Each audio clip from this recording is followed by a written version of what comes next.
This is Danny Flexon here for Seconds Out. Delighted to be joined by Barry Smith. Barry, how are you? All good, thank you. Glad to hear it. Must have been a fantastic night for you on Saturday night. Have you kind of come down off the high of that Leigh Wood win yet? No, I'm still up there in a minute. No, I don't think I'm ever going to come down from that. When the fight started, obviously the first couple of rounds did not go your way, it's fair to say. How concerned were you? Because you know Leigh, you know what he's got in the tank. Well, when the first knockdown happened, it was right underneath me, and I see his head bounce off the canvas. I thought, that's it, it's done. It's all done. All of a sudden, I see Leigh slowly climb off the floor, and then I heard the 10-second knocker for the bell. Then all of a sudden, but this Danny, he looked a bit on edgy leg still, sat down. Ben Davison got hold of him, gave him a bit of a rucking, and then he come out. He still didn't look right for like 3 or 4 rounds, but after the 5th round, as he was there, he started pushing him back, you know what I mean, brilliantly. So, yeah. What were you and Ben and the other guys in the team saying to him in the corner at the end of that first round? Don't get it like that again. Yeah. No, like Ben got hold of him and just told him his mistakes, correct it, you know, get that nice and tight up there. And he did, you know, but it was a good shot from Conlon, can't take that away from him. But Leigh's got heart. He's got heart. Did anything about Conlon's performance surprise you? Nah, I knew he was a really, really, really good fighter. You know, a lot of people didn't expect us to win that fight. You know, but us in the team, we believe in Leigh, and we know what Leigh's got in him. You know, they don't make him like that no more. The way he is, it's just that grit and determination. He would never give up. He was coming on strong from halfway, but once it got into that final round, was there concern in the corner that maybe it'd be a bit too late, that he wouldn't have quite enough time to finish it? Yeah, for sure. There was there was a lot of concern, but someone's smiling down on Leigh because it was saying what Leigh said in the press conference. He said to him, if you're still there in the 12th round, guess what? You're getting knocked out. Leigh actually believed that. You know, when you believe it, anything's possible. And did you guys believe it? So especially in the 12th round, you know, 2 minutes left in the fight, were you thinking, if this goes to points, it's going to be pretty tight, that kind of thing? Yeah, cool, mate, yeah. You know, I think Conlon was ahead by a few rounds, I think, on the judges' scorecards. Yeah. But it was really like, you know, anything could really happen. Perhaps we needed a knockdown in that 12th round, you know, to actually get it. But, yeah, it was really tight, you know, so... But then Leigh pulled it out the hat. Try and put into words for us the emotions you were going through when that happened. So obviously he got the knockout, amazing, but then you're starting to worry almost straight away about Conlon's condition. Yeah, for sure. But like going into the 12th round, I knew Leigh will be giving it everything he's got. And we all know what Leigh's like, you know. It's embedded in him. He was giving it everything he's got going into that 12th round. And when he caught him, we jumped up with joy. And then we see how serious the things was. Then we calmed down. Then it was all on Conlon to make sure he was okay. Thank God he was okay. I met him in the morning at the hotel. I shook his hand. We had a few photos together with him and Leigh. And it was all good. What would you like to see next for Leigh? There's been talk of the City Ground, unification fights. Conlon predictably wants a rematch, as you would if you were him. What do you expect? Leigh's dream is to box at the City Ground. So Eddie's promised him that. So he has to deliver for Leigh.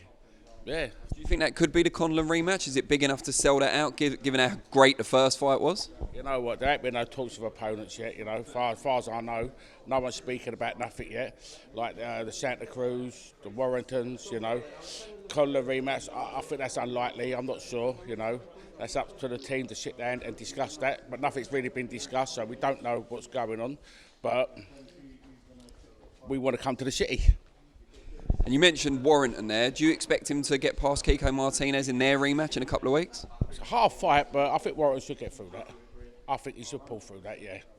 Let's talk a little bit about the guys you're here with today. Chris Congo is just a few feet away from us now. He's obviously joined your camp not long ago. What have you seen in Chris that's impressed you?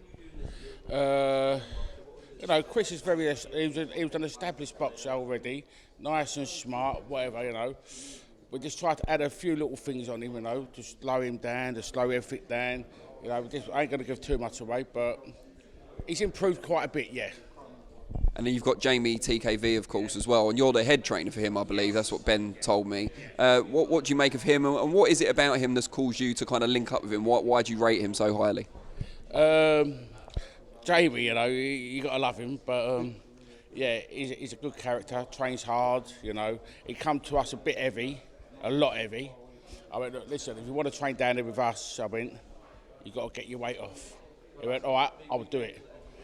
Come in, 3 or 4 weeks later, boom, he was trim. Right, let's get to work. Now we started working with him. You know, I think he's going to be exciting to the heavyweight scene because he's going to bring some action. You know, a new fresh of life there. You know, hopefully he can really kick on. You know, he's got a big heart. He can fight. He goes all around the country sparring all the top heavyweights and does very well with them. You know, so Jamie's improved a hell of a lot being down at gym. Hell of a lot. Tell us, your camp's doing really well at the moment. You've got some great fighters there. What's been the secret to that success, even if it's not just one thing? It's the coaching. It's the coaching. It's Ben Davison, who I believe is probably one of the best coaches in the world. You've got Leigh Wood there, and also you've got myself there. It's 100% the coaching.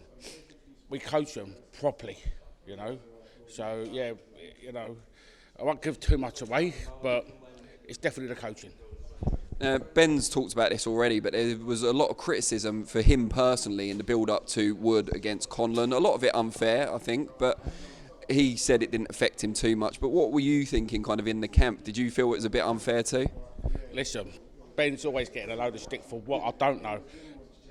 He's the undisputed champion. Look at the job he's done with Leigh Wood, you know. We didn't expect this from Leigh Wood when he first come to us, you know. You know, when he's trained Tyson. Brought Tyson back from like 30 stone, got him to fight for the heavyweight title again, which that day he did win that, but he never got a decision. He's done amazing. I don't know why people are on his back all the time. He's British. He's one of us, you know. He should get knighted for what he's done. I'm being serious. He's took boxing to another level, you know, and I'm not this here saying that. It's proven. He's a proven coach. He's one of the best coaches in the world, if not the best. He just got Trainer of the Year, you know. I don't know why people are on his case, but they need to give the man a rest and give him some praise. That's what I think. You've been in the sport for decades. Do you feel that you're learning from each other in that camp? Well, put it this way, yeah. I thought I was a decent coach, so I went down and I started training with these elite fighters, with Ben Davison, Leigh Wiley, you know, the team all together, you know. Even as a coach, I've improved 100% as well, you know. So when you work for absolute quality, you know, if you don't pick your game up, you get found out at this level as a coach. You get found out. If you ain't good enough, they just leave you. But so you have to raise your game this level. And Ben won't let no one slack off in the gym. Yeah, I'm telling you this day. He won't let no one slack off in the gym. You know, you got to be on it with him. Yeah? So you have to raise the bar in there. If you're not prepared to do that, you won't cut it down there. Great stuff. Well, Barry, I think this might be your first time on Seconds Out, but it won't be the last. Really, really appreciate it. Thank you. Cheers, man.